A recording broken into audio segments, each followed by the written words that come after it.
Hello, and welcome to the podcast. Happy podcast day, Falcon. Thank you. I'm sorry that you are still under the weather. Maybe one day you'll be better. Maybe one day. Maybe one day I won't cough up like that every 4 seconds. You got your water? No, I actually don't have any water on me. Oh. Yeah. You should go get some real fast. I think people will wait. I'm a little over water. I've had like 9 cups in the last 2 hours. I'm like a little overhydrated. Water in your body doesn't help you when you have a coughing fit. You know that, right? Right. Okay, just making sure. All right, we can continue then.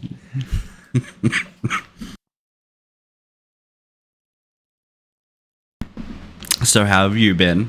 Clearly really not sick. Appropriate timing. Here's the problem. Most of my coughing fits come from when I laugh. Yep. So do your best to be absolutely dull this week, please. Yeah, that's difficult. Difficult to do. Yeah, I know. Yeah. But, okay. Anyway, just want to dive right into Fulgrim. Oh, Jesus. Fulgrim is huge. Yes, it's massive. It is. Yeah. Libby said I spent 4.5 hours on it. So, yeah. That was okay, yeah. Most of the books we've read so far are in that 11-ish hour audiobook range. Fulgrim is 15. Yeah. So well, not twice as much, but a good chunk more for sure. A good chunk, yeah. And in fairness, what they're trying to tackle here is a lot. So yes. Because this one still definitely covers a lot of the events the last 4 did. A little bit. But it's during the same time period. There's a lot before, right? A lot during, and then a little bit after. Yeah. And they do address some stuff like what happened on what happened with the technocracy people, what happened on I still can't do numbers. 6319. On 6319, right? They reference it, and there are some reports of what happened there. You get a lot of why Eidolon was off dealing, leading part of the Legion himself, and what Fulgrim was doing at the time. Right. Yeah. And, there's a specific point in the epilogue the author mentions when Fulgrim meets with Horus. We see that in an earlier book, but then they just go off and we don't get that conversation, and we get that here. Yeah, I mean we get an extra. We get 2 conversations with Fulgrim and Horus because there's the one that we already had is him being like, "Hey, go to Isvan 5 and prepare the next stage of my plan," and we're just kind of left hanging. And then we get another one after that where, actually we get 3 conversations because in Horus Rising or Galaxy in Flames, I don't remember which. Yeah. Fulgrim gets sent to be go and check and see if the War Master's doing some war crimes. Right. So we actually get that conversation because in that book it's just and then they talked behind closed doors and that was it. But now we get that conversation. Right. So that's good. So yeah, just reading this book like the rest of them is kind of an interesting mix of here is brand new stuff. And here we are getting thrown back into a book we read earlier, word for word for a little bit. And you're like, whoa, hang on, this is really familiar. Yeah. And they're whoosh, back to the other stuff. So it's kind of fun. And I appreciate it. I appreciate there's continuity here and that the author did work with a group of other people to be okay, we're all writing about the same time period. We can't contradict each other. We cannot fuck this up. People will be mad at us. We have professional standards. And I appreciate that because I'm yes, they nailed it. They did what they needed to do, and that was not easy. Another group of authors doing something similar, or even an author writing their own books, if there was one person doing something like this, would maybe not care as much and screw up the continuity by this point. It would be the 5th book. It would be very easy to screw up the continuity. Even an author who gives a shit would struggle, right? Yeah. Because there's so much to keep track of. But yeah, so let's just start with who are your favorite characters? Because I feel there was some really enjoyable remembrances in this, some bitchy ones and some I really like Ostian basically. Well, Yeah, Austin's hard not to like. He kind of sucks too. Like, oh, by the end he sucks. Yeah, certainly. He just gets so absorbed with his own art. He doesn't talk to anyone. He never leaves his studio. He has no idea what's going on with the people he cares about or his friends. In fairness, what's going on with his friends is horrible. But he doesn't know that. Right. He's this microcosm or a reflection of like the Emperor, so caught up in his own work he doesn't see the heresy unfolding around him.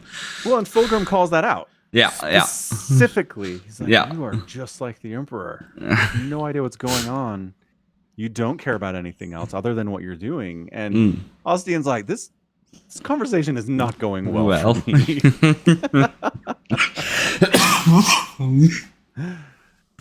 Yeah. And then it doesn't go well for him. So hooray. It does not go well. So it's interesting that we get this Fulgrim because pretty early on he gets the sword at Lairun. The Lair Temple. The Lair. Yeah. Just the Lair. Yeah. Yeah. The Lair Temple. And as soon as he gets that, there's all these intrusive thoughts coming into his brain that he attributes to him, which is like... I can hear a voice in my head. It must be my conscience. This voice like hits him so hard that it like stuns him. And he's like, well, that's just supposed to be me. And I'm like, dude. It's telling me all the things I want to hear. It must just be me. Kind of, because he does push back up against it sometimes. Like, sometimes. The voice is immediately like, your brothers are trying to steal your glory. You can't allow that. And he's like, yeah. And part of him's like, wait, I love my brothers. It's like, no, they're terrible. They want to see your downfall. They're vainglorious themselves. They want to outdo you in everything. And I mean, here's the thing. He pushes back on that, but it's still something he believes. Because he is that guy who wants all the glory. Like, he was upset, genuinely, just on his own, that, who was it was Demeter, who got to the bridge of the Diasphorex ship before him. Yeah, but that's after he got the sword.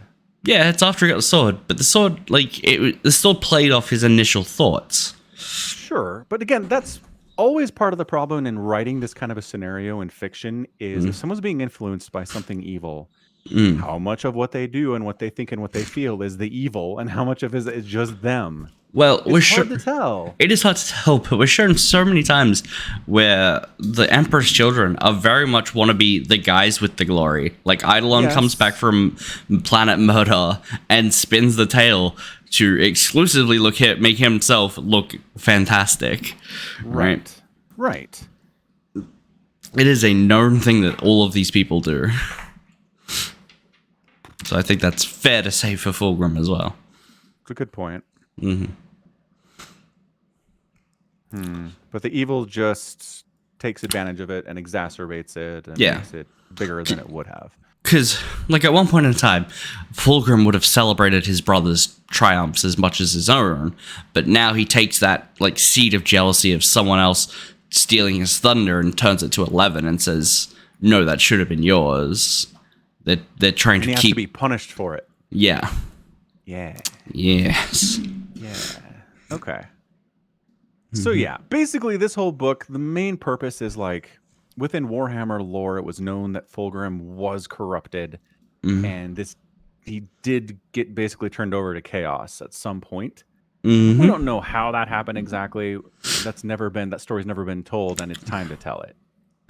So there was like a little blurb bit where I think at the time the Emperor's children were just a regular Space Marine chapter, so this predates legions, the idea of legions or Primarchs. Yeah. But they were one of the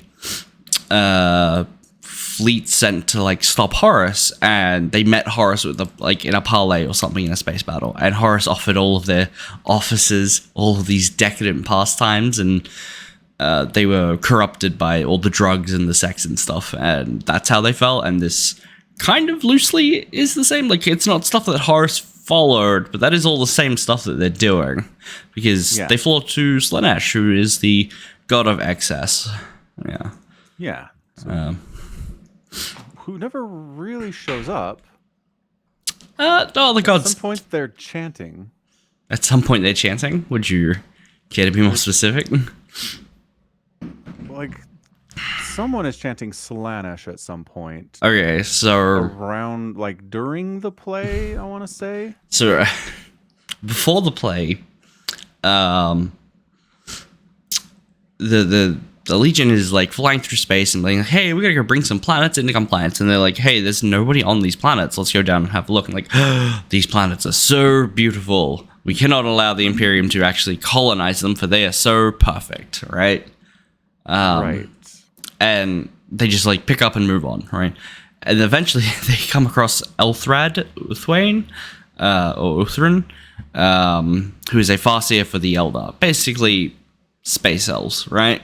Yes. And he tries to meet with Fulgrim and gives him a, prophecy of doom to come, which everyone's getting, but nobody can do anything with. Correct. Well, and in that he's fighting and he's like relying on the sword, and in the sword he gets a vision of the birth of Slaanesh, and in that he ends up chanting like Slaanesh. So not another time. Is that the only time that happens? Okay, so there's the Maravigila. It's entirely possible that Slaanesh could be chanted there, but okay. I don't remember if it's said there, because there's a lot of stuff going on there, and I think a chant is a little, I don't know, simple for the nightmare that is the Maraviglia. Well, yes. And that kind of struck me too, as it's kind of downplaying what Slaanesh is, if it's just like a chant that is happening, Right. So, search. Search. I'll give you a little bit of background, which is, this book doesn't really cover it, but the Eldar used to be like rulers of the galaxy, so very powerful that they basically just retreated to all their worlds because they'd grown. Everything was to fulfill their own desires, right, and their own excesses. Yes. That they was so self-indulgent that they created warp storms that cut off all of humanity and everyone else in the galaxy, producing the Age of Strife. And eventually Slaanesh coalesces in the warp and blows all those storms away. And the Emperor has seen that's coming, and that's when he starts the Great Crusade to take advantage of interstellar travel basically being available now, right? Right. And that's why he's murder you as soon as you go in. Right, and that's kind of why he's in a rush. And so the Eldar, they kind of split into 3 factions, I think. There's the Exodites, who are, I don't know, what elves is a comparison. They live on their planets. They ride dinosaurs. There's the Craftworld Eldar, who are like high elves. That's like Ulthrain. The Craftworlds are like grown bone. It's called like wraith bone. It's their material, and they all kind of live on these planets, and they kind of sail around. They have like these planets that are really pretty, the maiden worlds, and they just don't settle them. I don't know why. I don't know a lot about it. And the other one is the other faction is the Drukhari, who all Eldar, when they die, their souls will now go to Slaanesh. She will eat them when they die. Ooh, like happens to that one dude. Yeah. Yeah. Which is why when Fulgrim is like killing the Wraithbone construct, it's kind of like their version of a dreadnought, and you can like sense the fear as he's smashing on this glass gem in its forehead or whatever. Yep.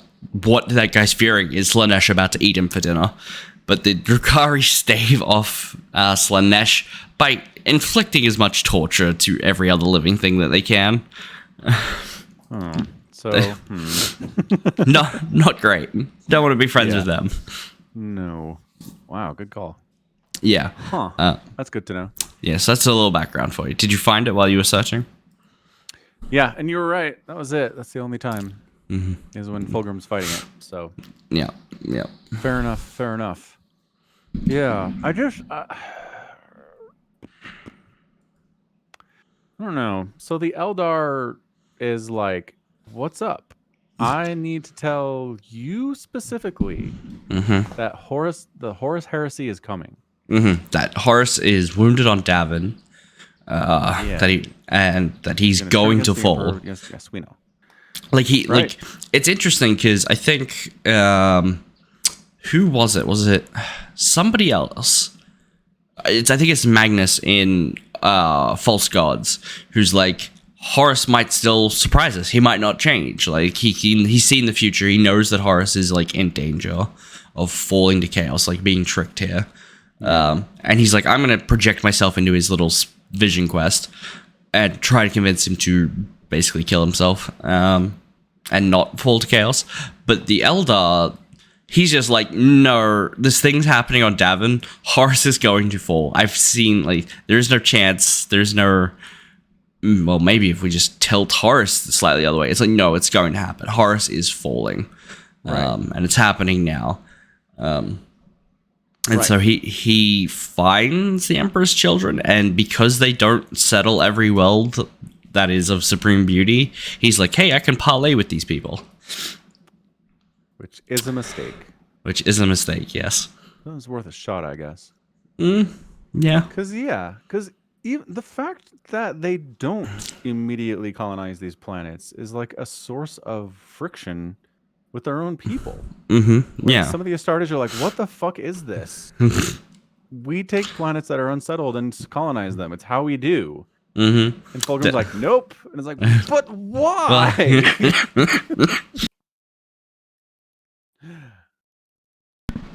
Yeah, Fulgrim kind of a little bit of a hippie there. Yeah, for what reason? Is that the sword? It's mostly the sword and his pursuit of perfection. They come down, and the idea is that these planets are so idyllic, like just so gorgeous, that he can't bring himself to destroy it for with imperial colonization, basically, because that'll tend to just ruin environments overnight, you know? Yeah.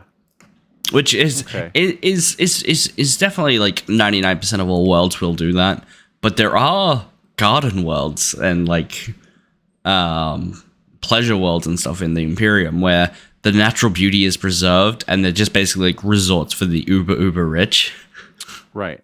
So you could have turned them into a string of like hotel chains, mate. You got some planets you can do it on. Yeah. But nope. Yeah. Anyway, so just my point is, this Eldar is like, you seem like a good dude. I'm gonna tell you. I'm gonna try to warn you about this. And it's like, you know what would be more effective is a broadband, wide-range Vox communication to every being within listening distance that this is going to happen. And maybe one of them will believe you and talk to the Emperor about it. This whole putting all my hopes on Fulgrim idea was sure done. I think broadcasting to everyone in range is Fulgrim, right? Like, it's Fulgrim and his fleet. Well done. But if you broadcast to everyone, you're basically spreading like the idea of dissent, and that just sounds like propaganda from an enemy who's about to attack you, right? You have to sit down and meet with someone, and you can only sit down and meet with whoever's in charge, and that's Fulgrim. He's not the, like, I guess by like just the geography of the events, Ferris is probably somewhere nearby. This is before he's fighting like the Disfrex, I think. No, I think it's after. I think it's after. Yeah. Well, okay. It's after the first time they talk, because they talk to Ferris and then they leave, and then they come back. And so if they're like, I'm just saying that like if they're making relatively quick hops to and from Ferris or wherever he is, he's probably nearby. But for whatever reason, this craft world has only found the Emperor's children, right? Yeah. No, specifically, I don't know. They're super advanced beings. Like, I don't think they're limited to only finding these people. Right, they could leave, but they found someone who like appreciates what they're doing by leaving these planets real pretty. Like, they have a kindred spirit here, maybe. Yeah. I mean, it's just super funny that like, I'm gonna tell you this thing. Don't get mad. And Fulgrim's like, okay. And then he's like, your brother's a heretic, and he immediately tries to kill him. And it's like, all right, well, I promise I will take your words and look at them objectively. And it's like, nope, you're not capable. Yeah. So that's fun. And then Fulgrim gets to fight an avatar of Cain, So that's neat, which... So basically, the Eldar's war god is called Cain. Definitely not Khorne. But no. So it's Cain. And they can, like, imbue a portion of that into, like, a molten monster kind of looking dude. And have him fight with them. So that's what he gets to fight barehanded. Yeah. It works. It works, yeah. Because Fulgrim can't die here. He has to get possessed later. It's remarkably hard to kill Fulgrim. Yeah, he gets in some serious fights in this book. Like, knock down, drag him out, equally matched fights. But, yeah. But we know what happens to him, So there's a short story. So spoiling it's not a huge deal, I think. But basically, like, Eidolon, Lucius... I can't remember who the other guys, Vespasian and Julius Caesar, like his captains that are still alive after the end of the book, all kind of work out that Horus that Fulgrim is possessed, and they're like, we have to try and free him. He's like, sure, we're all corrupt degenerates, and Lucius is slashing his face, and Vespasian's a raging sycophant, and Caesron's like, I can only feel pleasure through pain. What they do with the help of Fabulous Bile over there is like, it's possible that we could drive the demon out by torturing him. That's the plan they land on. Excellent. Yeah. So it's a short story where it's like 90% of the book is like, and then they picked up surgical implements and started like cutting into their lord and master, who only moaned in pleasure. Right. That's the thing, you idiots. Like, do you know what kind of demon is possessing him? Why is this your plan? Right. Anyway, that's great. Yeah, it's fantastic. So the other stories that are going on is like, we're going to take xenogenetic ideas and combine them with Astartes biology and give them superpowers. Yeah, so we're also going to come up with new drugs that will turn them into better soldiers. Yeah, so that's Fabius Bile, who I call Fabulous Bile. Nice. Because he's quite stylish. He basically, again, this is more of like, his backstory isn't here. Go read another book. During the start of the Great Crusade, the Emperor's children were affected with a gene seed blight, right? At least the way in which Astartes reproduce is asexual. They have these organs called gene seed that get harvested from the chest and neck, usually upon death of the Space Marine. But all of their reserves were infected with a blight, and it left them with about 200 Space Marines, and that's it. And, like, when you have so few, there's a very real risk that, like, they'll just go extinct, right? Like, that line of Space Marines can go extinct. And it's like, well, the Emperor made these from somewhere, why can't he do that again? And that is essentially what happened is they found Fulgrim, and he was able to save the Legion by allowing them to copy more of his genetic material and regrow the implant organs and stuff. But that stuck with Fabius, that idea of, like, our gene seed has flaws and is weak. We need to improve it, right? And that's something that's held with him 200-ish years later. And they're like, hey, the Laren, they're pretty good at manipulating their own genetics. Why don't we cut them open and have a look and see what they're doing? Right. And then he discovers the way to make people masochists. That sounds great. He finds combat drug stims, somehow. Yeah. It's science. It all leads somewhere. Like, you don't need to know the specifics of how he found combat drugs in the corpses of dead Xenos, but he did.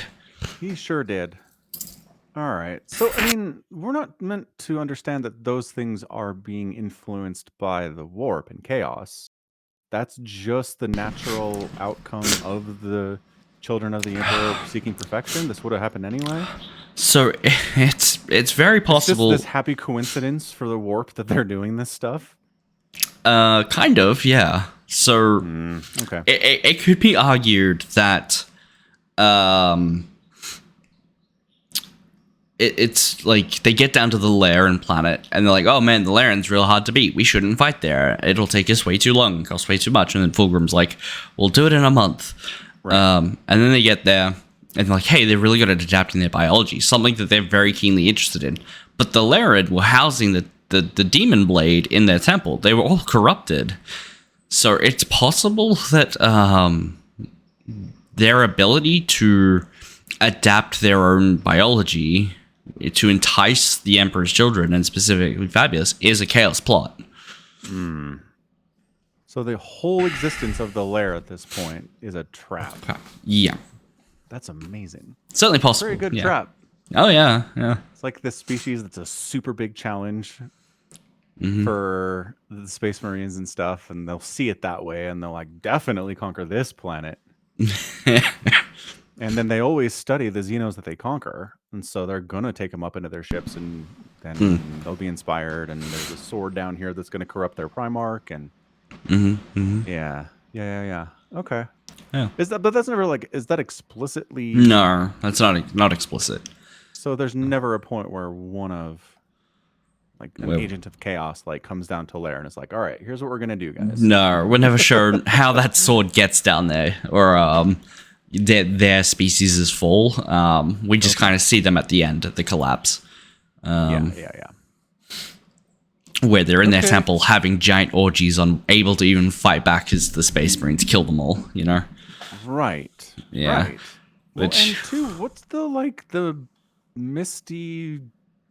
Oh, the pink mist stuff. Yeah. It's demon mist. Okay. What does it do? It indoctrinates people with warp thoughts, I guess. Again, it's very much up to your interpretation for what it does. It clearly seems to get them high by some method, right? Like they breathe it in and they're like, you know what? Maybe this place is beautiful and the music does sound good. Yeah. And maybe we should go back up the ship and get all those remembrances to come down to make some paintings and record music and really get a whiff of this place. Right. It's that's what it does. Okay. Yeah. Fair enough. It's all just chaos. It's all chaos. All the way down. Yep. Got it. So, what do you think of Ferrus Manus? I mean, insofar as he's like the first person who's been explicitly presented with the offer of joining Horus and saying no, he's pretty cool. He's pretty cool. He is Ferrus Manus, which is Latin for Iron Hands, with his legion, the Iron Hands, aboard his ship, the Iron Hands. And not only that, he has Iron Hands, and in reflection of this, all of his Space Marines ritualistically sever at least one of their hands and get it replaced with a cybernetic Iron Hand. Awesome. Very Space Marine of them. The flesh is weak, man. Normal behavior. Oh, incredibly normal behavior. So, but here's the interesting thing that I don't think you're going to realize because you couldn't, having only read this book. For a very long time, this is the only book with Ferrus Manus in it. Oh. Like, because he shows up. And spoilers, dies. Yeah. Yeah. So he is entirely here to introduce Fulgrim, basically, and then dies. Which actually I feel like at this point really gives the Horus Heresy some real stakes beyond like hundreds of like unnamed humans died and thousands of unnamed Space Marines died. And it's a tragedy, but now we're like, oh, okay, this person was like important. He was like a leader, you know, he's a Primarch. Yeah. It's a Primarch that died. And I'm fuzzy on this, but when he dies, some like spirit stuff comes out of him and is like, avenge me. Avenge me? What? I don't know. It was confusing. It's possible that like we have different versions because I have the audiobook and you have a ebook, that maybe they were like of different versions.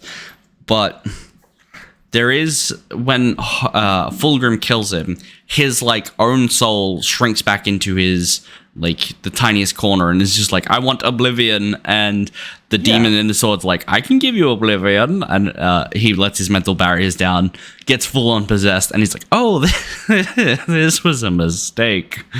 It was a massive, long-term, horrible mistake. Yeah. But I don't think there's any spirits coming out of Ferris.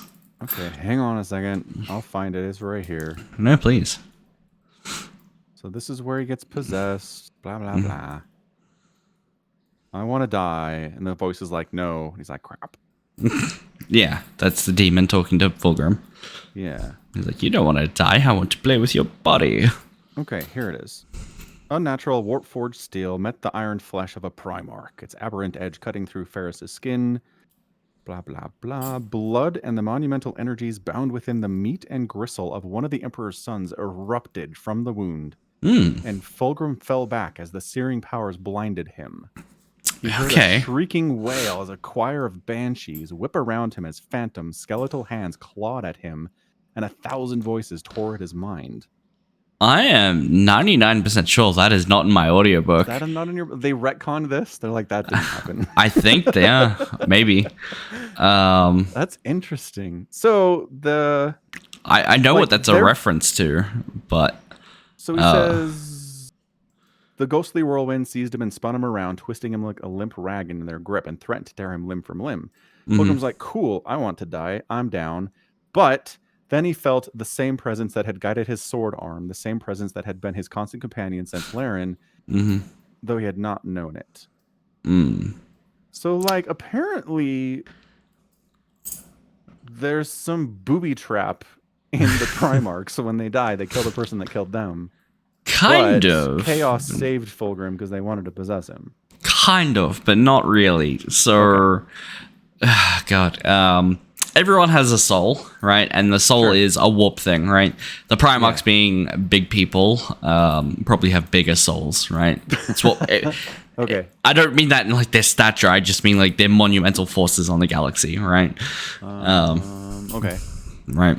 But when the Emperor made the Primarchs, he stole fire from the gods. Like, he went in, made a deal. Like, when I say went in, he went into a warp portal and spent some time there, made a pact with the warp gods, betrayed them. It's very, like, stealing fire, like Prometheus kind of a deal. Totally. And what that knowledge is we don't know, right? Like, it's some arcane science or heebie-jeebie magic, but it is possible that the Primarchs are minor warp entities bound in flesh. Crikey. Okay. Yeah, right. And so when you kill one, it is possible that like that warp entity returning to the warp might have a physical effect on the world, but I don't think that happens every time you kill a Primarch. Oh, okay. It's the only time I've seen it. So it's not the only time I've seen it, but the ones I've seen are more like ones that are already demons, like they're already like fully fallen to chaos, not just possessed. They're like, we're half demon now. Like, like when Mortarion fights Guilliman later, it's like, oh yeah, good call. But he's like suffused with the warp, so there's obvious warp shenanigans going on there. But there is a theory, and it's more of like just a headcanon, that there is a thing in 40k called the Legion of the Damned, which is when the Imperium is fighting a battle and all hope looks lost, Space Marines who have naught but skulls for head and are wreathed in flames will magically appear on the battlefield and drive the enemy back. And then when it's done, they will disappear, leaving no trace of them. They are basically like, think of like Hell Rider. Like that's what they look like. They're covered in fire and they're just a skeleton in a suit of armor, right? Yeah. Kind of like the Army of the Dead in Lord of the Rings. Kind of, yeah. Wins, disappears. Yeah. Right. Except, made of fire. But it is theorized that Ferris is in control of the Legion of the Damned. Oh. And what you described sounds like the Legion coming back in, I guess, technically in time. Or at least, because I don't want to call it time travel because time has no meaning in the warp, so you can't travel in time in the warp. It's wonky to think about, but it is possible that that's an echo of the birth of the Legion of the Damned. Oh. Yeah. Okay. And it almost killed Fulgrim, but no, he was saved. But saved, yeah. Yeah. Okay. Mm-hmm. Yeah, I just thought that was crazy. I was like, what the heck? All right. Yeah, no, I hadn't heard that. I'm gonna dig through my audiobook later to like see if that's still there. Okay. Yeah. So in the end, they do the Istvan 4 stuff or 3. 5. 3. No. 3 is first. 3 is first. So 3, we get some more perspective on that. Mm-hmm. Yeah. Get Demeter's perspective on finding Lucius and accidentally helping him kill a bunch of loyalist Marines. Great. Good stuff. Incredible stuff. We get people hiding out, surviving somehow, the incredible purging of Istvan. Mm-hmm. We get like a tiny little hint at the like, man, that dreadnought, Rylanor, the Ancient of Rites, he went down there and we don't know where he went. He went into like a cave. Like he went really far into a bunker to like protect a hangar. What's that about? That you won't find that in another Horus Heresy book. Like that it doesn't go nowhere, but it's like reverse setting up something else that pays off in the 40,000, like in 40K. Wow. Okay. So much long time later. Fair enough. Yeah. But they're throwing little plot seeds out everywhere. Yeah. And so then we go to Istvan 5, where Horus has all these plans, and he's dug in. Mm-hmm. And he's like, come get me, suckers. And they're like, we will, because we're very predictable that way. And of course we will.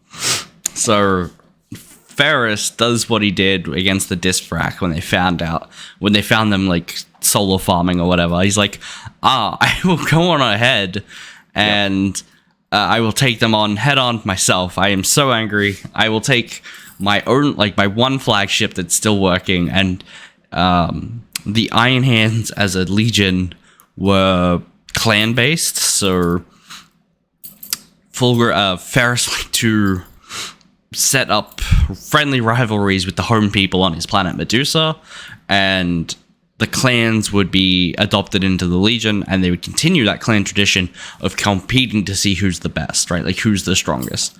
Right. And so his favorite clan, the Averni, is the one he took with him. Like he was like, I will take my favorite one. I give them all the best gear. They're my best fighters. I will take all of them and go on ahead. And so he gets there with Corvus Corax, who is Latin for bird. Good stuff, guys. So if you don't know what his legion's about, you can probably work it out. They're stealthy bird people. They're not actually bird people. They just like jump jetpacks and lightning claws. So, and then Vulcan, who I forgot Vulcan was here. So when I gave you the list, Vulcan was actually on the list of people who I'm like, I don't think it sets up Vulcan for you. But no, Vulcan's here. He has the Salamanders Legion. What you need to know about the Raven Guard Salamanders is that they're smaller legions. They're not as big. One of the reasons why Horus wants the Iron Hand so much, and he sent Fulgrim to go get it, is that they're big and they're powerful and they're technologically adept. Three very winning traits.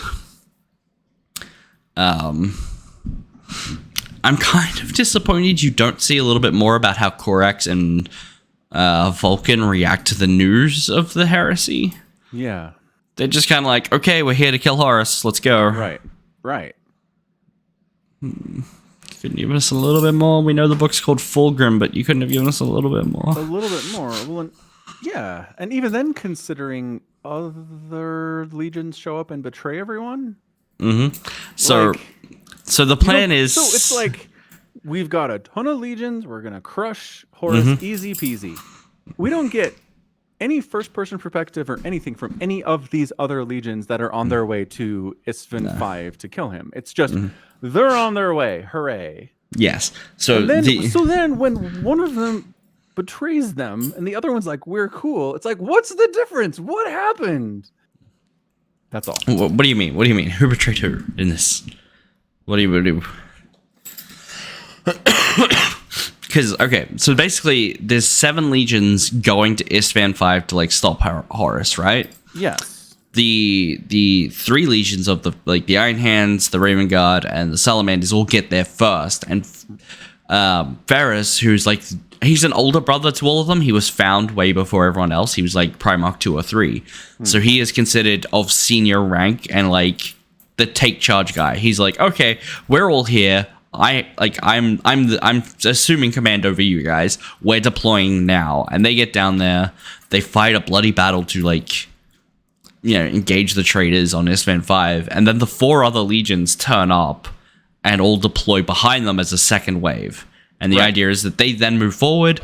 The 3 original can kind of move back, although Ferris doesn't want to do that either, to, like, regroup and, like, save their wounded. He eventually decides he needs to, because he's a leader here, not just seeking personal revenge. Right. So the other legions that turn up are the Word Bearers, the Night Lords, the Iron Warriors, and yes, if you're gonna get confused between the Iron Hands Legion and the Iron Warriors, it'll happen. Did. I was like, yeah, what? Yeah, we got that. Yeah, okay. The Alpha Legion. Yeah. Who Alpha Legion is also the 20th Legion and the last one that was made, not the first, despite being called the Alpha Legion. So, like, lol. Yeah. Now, if you remember anything about Erebus, #fuck Erebus, it always needs to be said. His Primarch was Lorga, and they mentioned that he is from the Word Bearers Legion. So you kind of know that if the Word Bearers are showing up, they're probably not there to do good things. I gotta admit, I did not see that coming. No. But you couldn't have known about the others, I suppose, right? Right. So they all drop in, and instead of, like, helping the loyalists, they slaughter them in what's called the Drop Site Massacre. Right. And just completely shifts what's happening here. Like, yeah. Right. On its head. Entirely changes the course of history. Right. The Horus Heresy is no longer 4 legions, but 8. Right. And then at the very end, there's also a little, like, Horus gets a phone call from Magnus, and it's like, ta-da! And that's Magnus turning. Like, there are events that Magnus becomes the 9th Legion that also changes. What the hell? Yeah. What? He worked really hard to be like, Horus, don't do this thing. And then Horus does the thing, and he's like, all right, cool, I guess I'll join you then. No, so the thing that you've forgotten is Horus intercepts a communication from Terra that Magnus has done something with psychic powers. Right. No, and that about that. Lehman Russ has been dispatched to, like, bring him back in chains. And he goes, maybe don't bring him back in chains. Maybe it'd be a waste of time to, like, keep him alive. And so, it'll be one of the upcoming books, but Magnus basically gets his entire legion ravished and his home planet destroyed, and is like, well, the Imperium already thinks we're traitors. The only way to survive is with friends. Who will take us in, if not the Imperium? Oh, there's this Horus Heresy going on over here. Let me send them an email. Right. Okay, yep, that makes more sense then. It makes a lot more sense, yeah. Any port in a storm. Yeah. That's funny. Yeah. So they have another little Ulanor moment where there's a big platform raised, and Horus is like, look at all my brother Primarchs who are on my side. Ha ha ha, we're so great. And then that's kind of it. Then there's a conversation that Fulgrim has with Horus, where he's like, what's up? So Fulgrim's gone. He's in here somewhere, but I'm in charge. I am an emissary for the warp. And we can help each other. And Horus is like, all right, I guess. But I will free my brother one day, is what he says. And that's that conversation. He makes, like, a vow to be like, I will free you, brother, as soon as possible. Yeah. Boy, did that not happen. Spoilers. Yeah.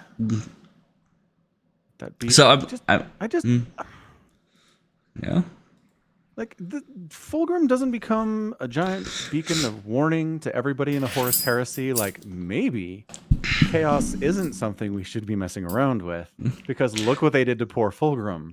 You know what I mean? Well, here's the problem. Fulgrim still looks and acts like a normal when primer. They find out he's a prisoner in his own body, they're like, okay, that's fucked up. What is going on here?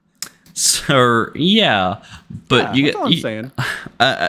Horus believes he can like make deals with demons, right? Like he talks about how like there's this like shadowy, creepy, cold feeling that approaches him, like when they did that summoning in his Lupercalian court or whatever in the other book, and he's like, they are so assured of themselves that like the Emperor lied about the Imperial truth, right, and that there are gods, but they still kind of believe that what they were told in the Imperial truth, in which like these are just Xenos entities that live in the warp. They kind of don't know enough to be like, they can possess people, but we can also just like treat with them and do deals and like be partners or control them, which isn't really the case, but they just don't know that. And like, Fulgrim should be a red flag and be like, hey, you guys should pay attention. But by this point, like, the Plague Marines are pretty plaguey, right? Like all of the Death Guard stuff, right, from the Flight of the Eisenstein. Yep. The World Eaters are pretty bloody. Like, it's pretty hard to rein in Angron. You're not gonna like sit down and have a conversation with his warriors, you know. No, that's true. And the word bearers like worship all of the gods. Like you can't talk to them and be like, hey, we should slow down. You know, it's just not gonna happen. Fair enough. Yeah, so I was just looking at the wiki. There's actually a map here that was in a book of some kind of the Urgal Depression and the Drop Site Massacre. Okay. So you can have a little look-see. And like... Ooh. Yeah. So if you recognize the symbols, there's a key down there. But like, the Iron Hands at the very front... taking the brunt, and then everyone drops in behind them with the flaming books and the bat skulls and the Hydra snakes. Those are the Alpha Legion. It's not a good time. They get basically surrounded and torn to shreds. And like, some people escape.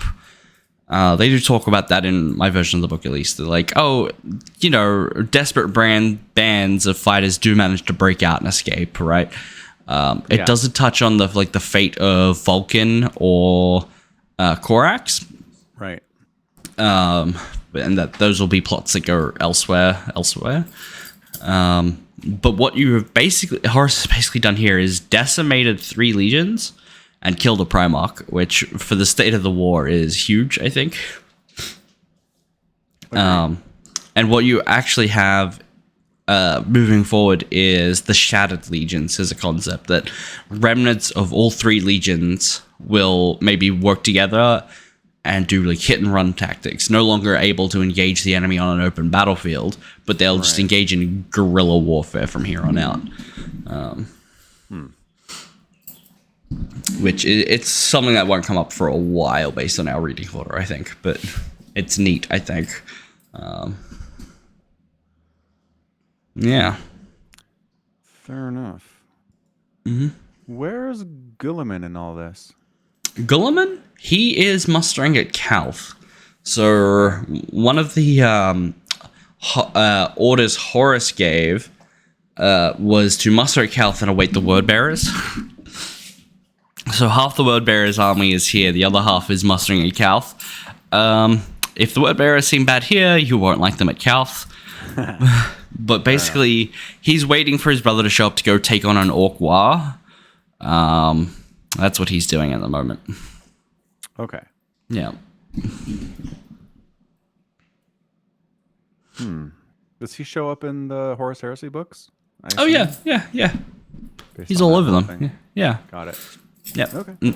So, moving from this book, we're really going to get into the realm of like the story jumping all over the place, right? Because then like so few are like directly linear now. And so like if you wanted to see the Ultramarines and Guilliman, we could jump to that plot line. Where is that the flowchart that I lent you? There it is. That's what we need right now. Yes. The monster. Mm-hmm. Absolute monster. It's loading. All right. Ginormous loading.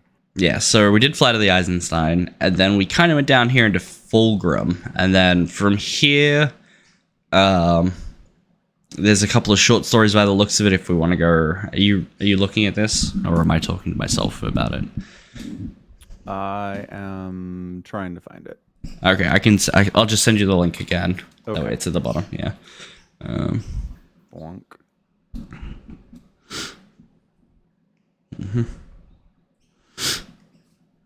So we went to 1, 2, 3, 4 down, and then left, and then down on the first one. That's Fulgrim in the hot pink. Yes, got it. So if we wanted to follow the Fulgrim story, or the Emperor's Children, that's them right there. A couple of short stories, and then into Angel Exterminatus, which is their next big book. Alternatively, we can go into Thousand Suns, and then Prospero Burns. That'll tell you how Magnus decides to join. And then from there, we can get into the White Scars, who are a loyal legion, and one of the nicest, in my opinion. Oh yeah, I have to like push my scroll wheel to the right, because that it has left and right buttons. That's how I do it. But yeah, it's a pain in the butt, that's for certain. Yeah. From Fulgrim, we can also go into Nemesis, which is not colored because it's like a standalone book. I think that book's actually pretty fun. It's not about any of the legions. It's a human-ish story. It's good, but you can see there the Raven Guard or the Salamanders, the next to then the Word Bearers with the first Heretic and the Battle for the Abyss. No Fear. Those are all Word Bearers and Ultramarines. Okay. Yeah. I am totally happy to let you pick and choose where we go on this map. I like my reading order, but it's also mostly just the books I have read and them in chronological release. I'll tell you what, let's find a book that's already available. Go for it, yeah. Library system, and so that we can actually get it. Return Fulgrim. Goodbye, Fulgrim. Goodbye. Oh god, I can't see the right-hand side of the flowchart. I can show it by zooming out, but then I can't read the titles. Not good. Yeah, not great. Kind of bad, yeah.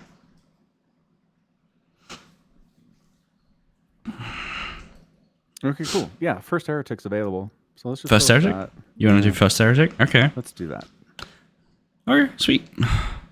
Oh god, it says you have to read Battle for the Abyss for No Fear. That's not good.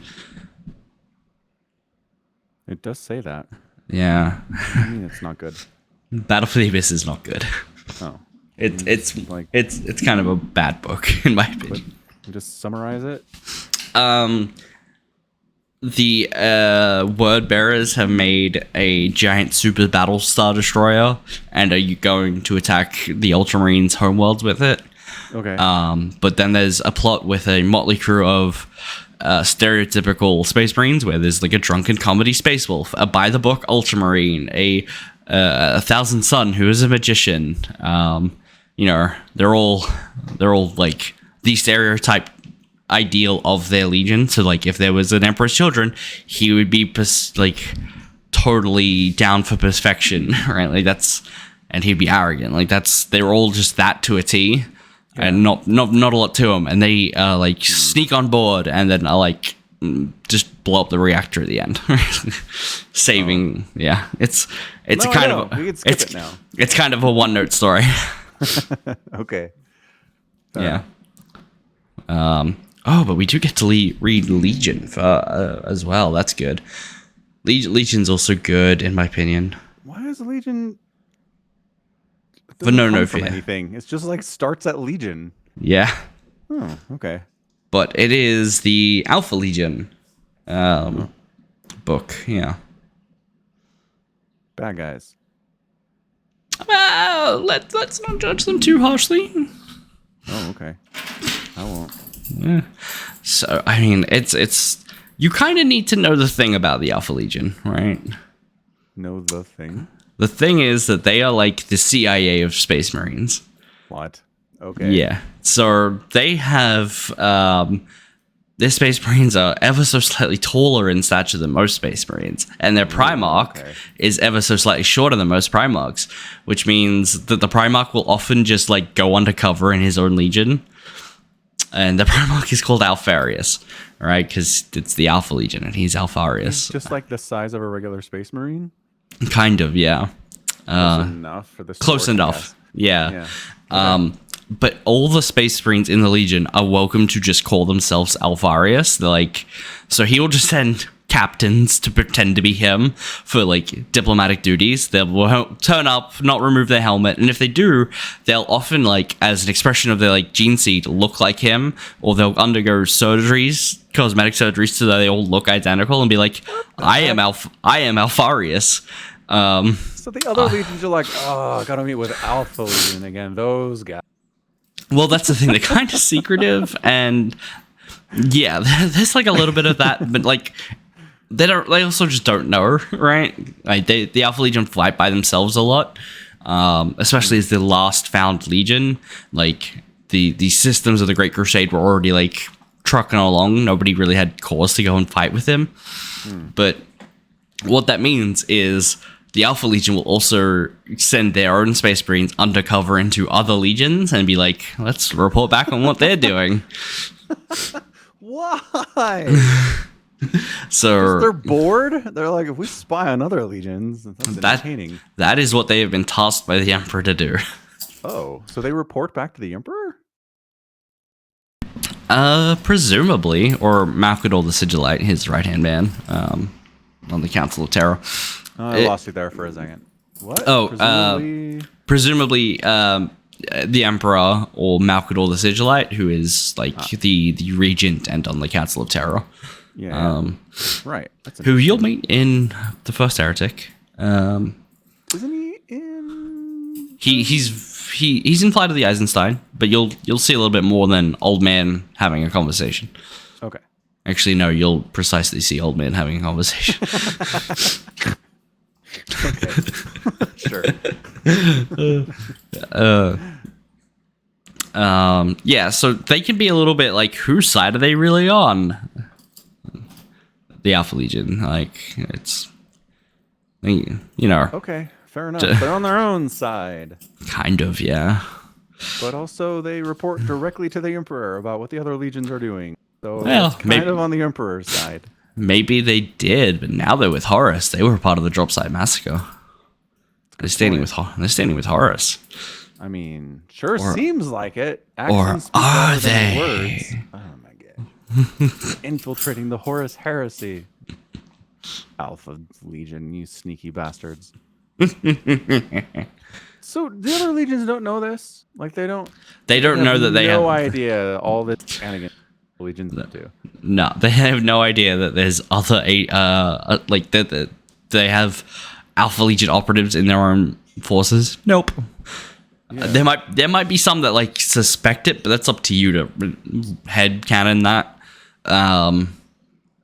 Because like, how many times can like a Space Marine go missing in a battle and then turn up a few hours later? I mean, like, no, I'm right here, guys. Please welcome me back in. Yeah, but Space Marines and Primarchs are dumb. Like, we've established this. They're dumb, but they're familiar with the people around them. I don't know, man. I'm just saying, of groups of people that I've learned about in fiction, I feel like the Space Marines would be most likely to welcome back an obvious imposter and just be like, meh. It's certainly possible.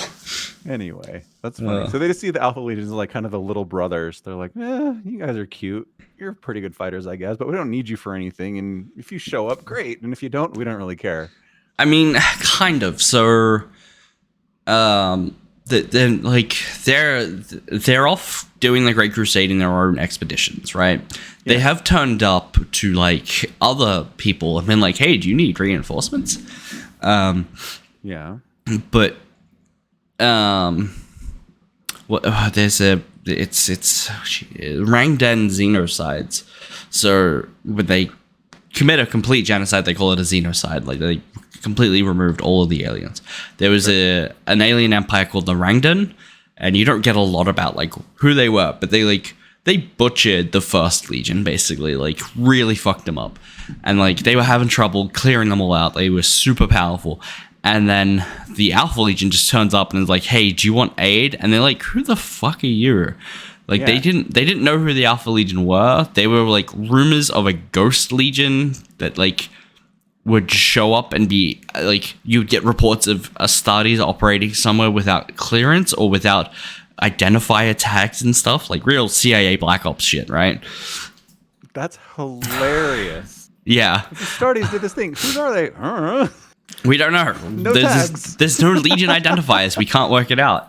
That's and awesome. Like Alfarius would like deliberately go with like 2 of his just Space Marines and be like, "Hey, brother Primarch, I'm just a Space Marine too. Can you tell?" And like some of them can't. Like some of them are just like, "Okay, Space Marines," and be like, "Have you guys found your Primarch yet?" And they'll be like, "No, we haven't found our Primarch yet." And it's like, just like toying with them.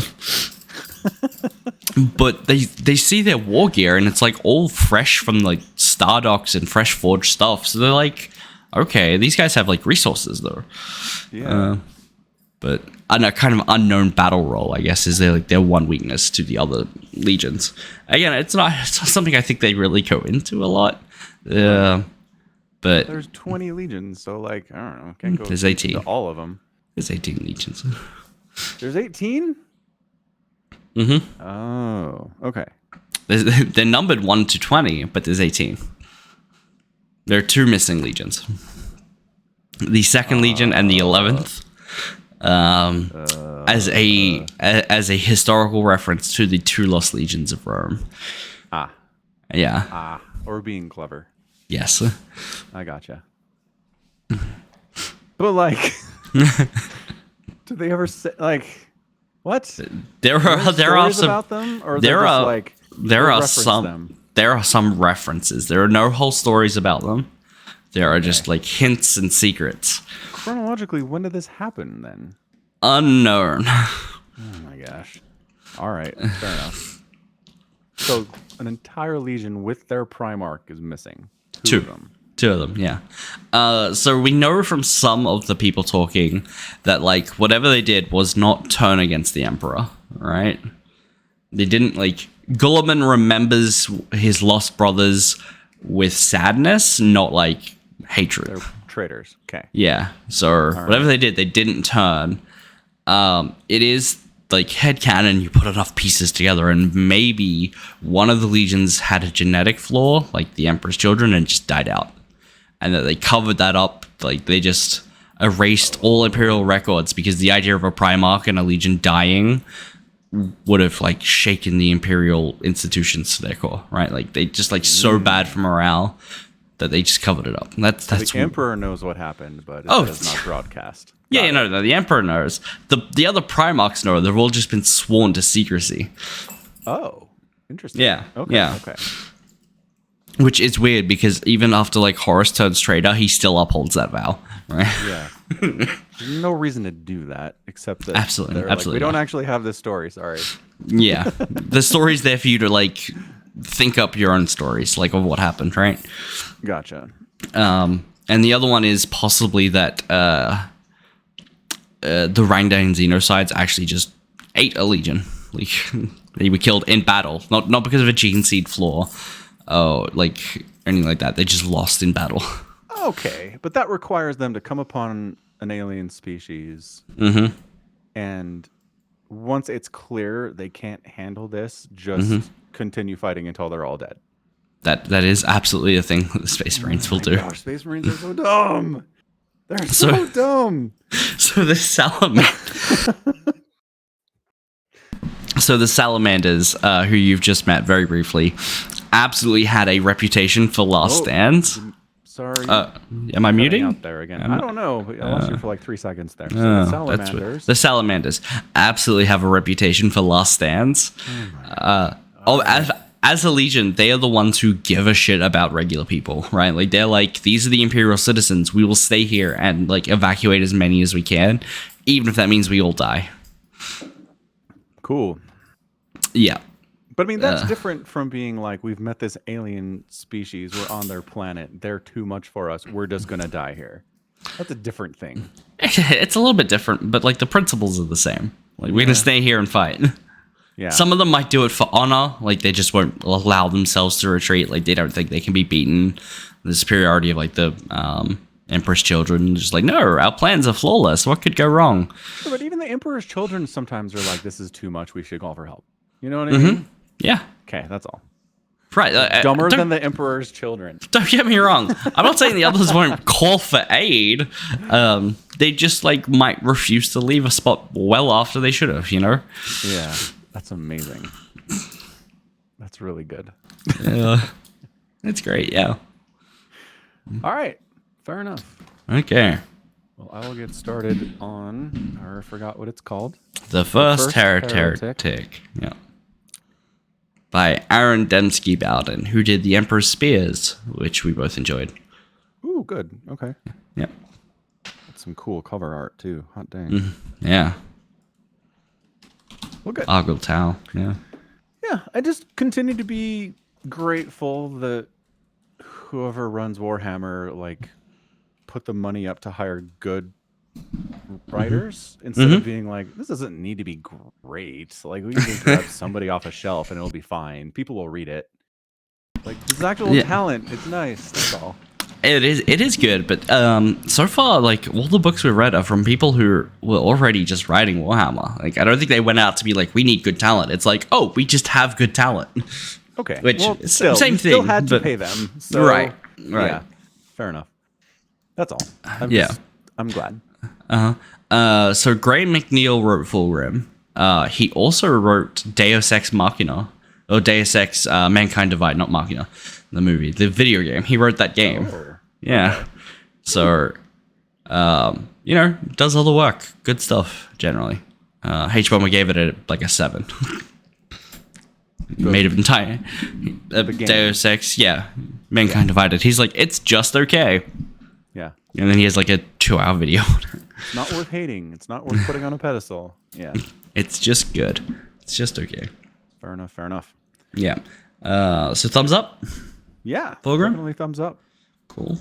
Yeah. And definitely, one thing in the epilogue the author talked about too was like, so this is, this is a legion falling to Slaanesh. There are things that happen here that, like, we really want to communicate what's going on, but if we get too explicit with it, then our bosses aren't going to be happy with us, Right.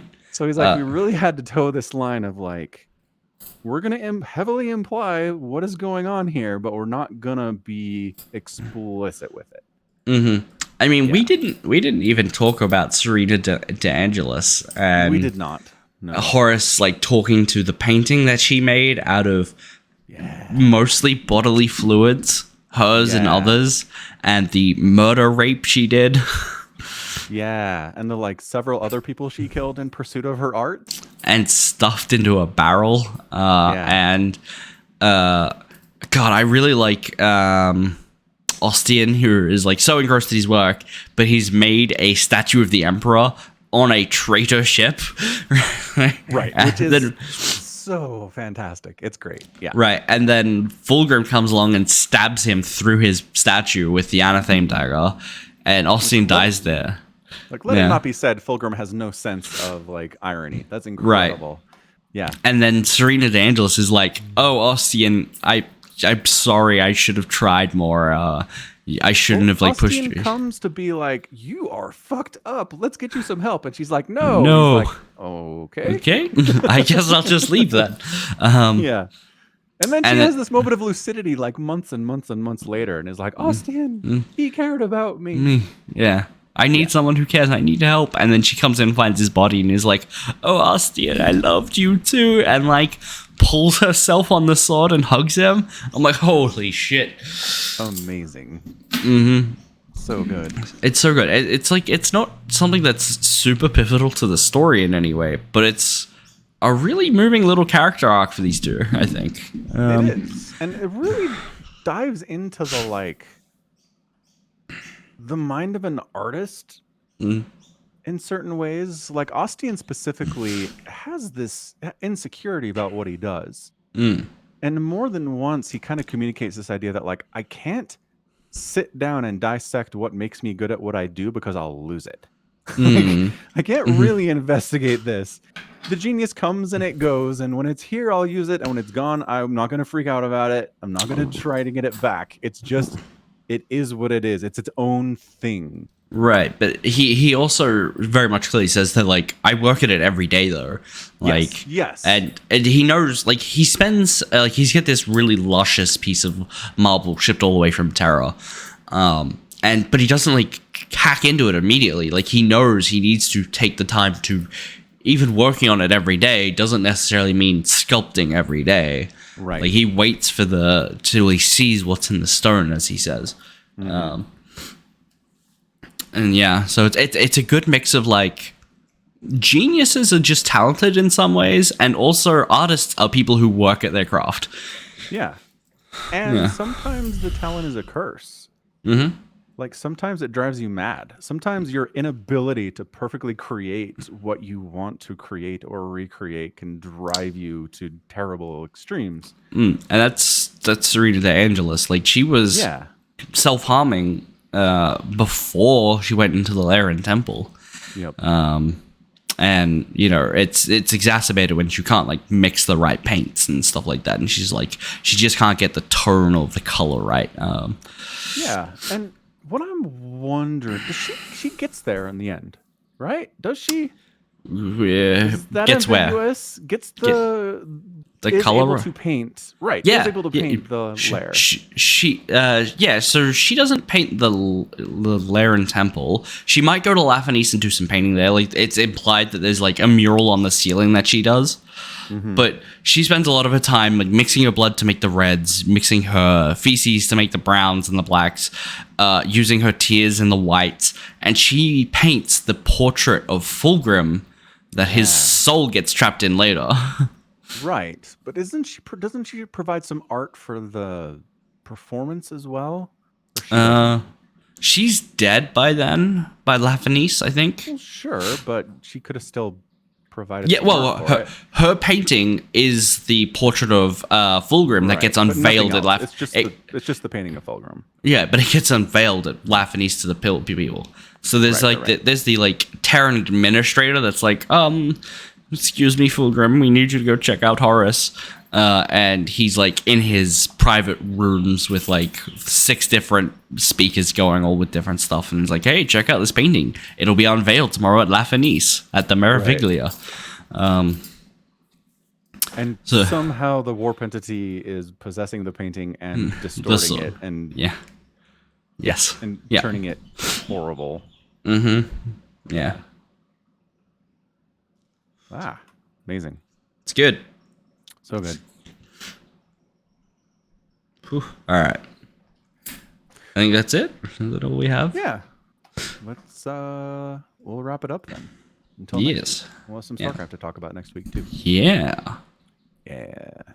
All right, neat. So that is going to be it from us today. This has been Falcon Paladin and Somicron with another edition of the Falcon Paladin Hour. You can support the podcast directly by watching it on twitch.tv/Somicron or at youtube.com/@Somicron. VOD's available in both places, temporarily on Twitch, I guess, and all the time on YouTube. And another way to support it is by going to patreon.com/Somicron, and also by buying merch at falconpaladin.store. It's true. Yeah. So we'll be back in about 24 hours. Till then, stay safe. What? Stay healthy, and above 24 hours in a week. Until then, stay safe and healthy, and take care of yourselves. Goodbye.